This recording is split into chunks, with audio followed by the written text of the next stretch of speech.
अग्निवीर से देश को फायदा है नुकसान है? नुकसान है सर। भैया इनको बताओ अग्निवीर से देश को क्या नुकसान है?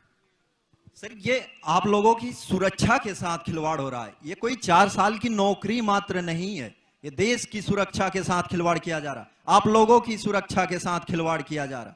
ये सिर्फ पेंशन की बात नहीं है, ये भारतीय सेना किसी के बाप की बपौती नहीं है, ये हमारी और आपकी सेना है, हर लोगों की सेना है, जिसकी वजह से मैंने इस सच्चाई को जब बोला था कि भारतीय सेना के साथ खिलवाड़ नहीं होना चाहिए, तो इस वजह से मैंने त्याग पत्र दिया।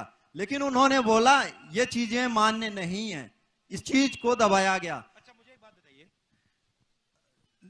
पहले जो आर्मी थी उसमें एक है, दे देंगे आपको, उसमें कितने कितने सालों की ट्रेनिंग होती थी? सर मेरी खुद 3 साल की थी और उसके बाद 1 साल की और एडवांस। तो आपकी 4 साल की ट्रेनिंग हुई। आप मुझे बताओ, जो अग्निवीर को 6 महीने की ट्रेनिंग दी जाएगी उससे काम बन जाएगा? सर वो भी ट्रेनिंग प्रॉपर नहीं हो पा रही, उससे कहीं काम नहीं बनने वाला। वो सेना को बिल्कुल कमजोर किया जा रहा है। आने वाले समय में हम जो स्वर्गीय नेताजी कहते थे मुलायम सिंह कि हमें पाकिस्तान से डर नहीं है, हमें चीन से डर होनी चाहिए, चीन से मतलब मुकाबला करने के लिए अपने सैनिक को मजबूत बनाना चाहिए।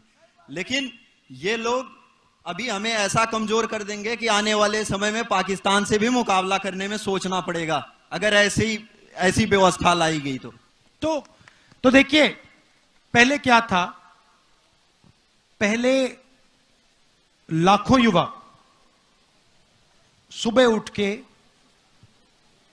5 बजे 2-3 घंटे दौड़ते थे, पुलअप्स करते थे, पुशअप करते थे, वर्जिश करते थे आर्मी में जाने के लिए। उनके दिल में देशभक्ति थी, वो जाते थे। सेना बहुत सारे लोगों को नहीं लेती थी, चुनकर लोगों को लेती थी। मगर जब एक व्यक्ति सेना में जाता था तो उसको सेना 2-3 गारंटी देती थी। पहली गारंटी कि हम आपकी रक्षा करेंगे, कुछ भी हो जाए, हिंदुस्तान की सरकार, हिंदुस्तान की सेना, हिंदुस्तान की जवान की रक्षा करेगी। दूसरा वायदा, आपकी सर्विस के बाद आपको गारंटी करके हम पेंशन देंगे। तीसरा वायदा, आपको कैंटीन की फैसिलिटी मिलेगी। और शायद सबसे जरूरी वायदा, अगर आप युद्ध में शहीद हुए तो आपको शहीद का दर्जा मिलेगा, आपको आपके परिवार को इज्जत और रिस्पेक्ट मिलेगी। वो जवान के लिए सबसे बड़ी चीज होती है।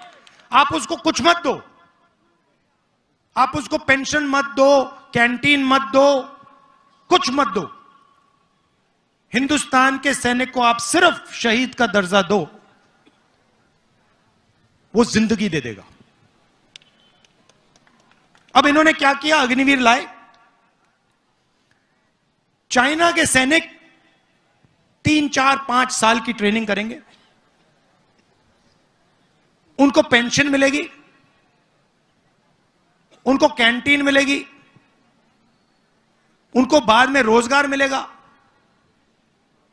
और हमारी साइड जो लड़ेगा उसको 6 महीने की ट्रेनिंग मिलेगी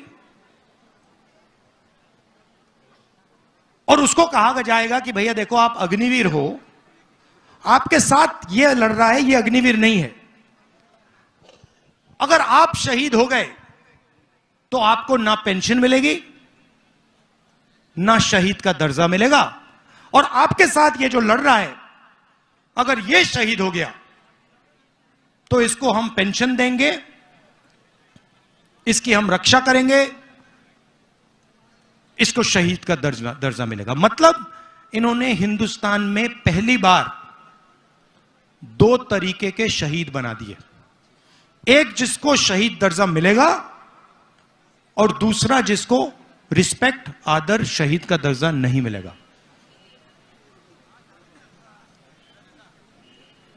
सही? तो इससे क्या, आपको क्या लगता है, हिंदुस्तान की सेना मजबूत होगी, कमजोर होगी? कमजोर होगी, मनोबल गिर जाएगा। अच्छा, पहले क्या होता था? हथियार कौन बनाता था? HAL। हाँ, सब कुछ जानते हो आप लोग, गुजरात के लोग सब कुछ जानते हैं। HAL, Indian ordnance factory, DRDO। अब कौन बना रहा है? अदानी डिफेंस। वो अंबानी अनिल अंबानी में, और उसका थोड़ा बिजनेस खराब हो गया बेचारे का। तो अब क्या होगा? सिपाही को, जवान को पेंशन नहीं मिलेगी, शहीद का दर्जा नहीं मिलेगा, कैंटीन नहीं मिलेगी, अदानी की राइफल मिलेगी। कारतूस भी अदानी बनाएगा, ड्रोन भी अदानी बनाएगा, राइफल भी वो बनाएगा। बनाएगा नहीं, इजराइल की कंपनी के साथ उसकी पार्टनरशिप होगी,